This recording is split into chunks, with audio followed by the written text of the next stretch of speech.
नमस्ते महालक्ष्मी नमोऽस्तुते।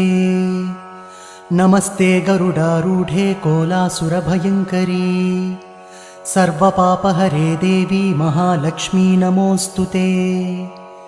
सर्वज्ञे सर्ववरदे सर्वदुष्टभयङ्करी सर्वदुःखहरे देवी महालक्ष्मी नमोऽस्तुते। सिद्धिबुद्धिप्रदे देवी भुक्तिमुक्तिप्रदायिनी मन्त्रपूते सदा देवी महालक्ष्मी नमोऽस्तुते। आद्यन्तरहिते देवी आदिशक्तिमहेश्वरी योगज्ञे योगसम्भूते महालक्ष्मी नमोऽस्तुते।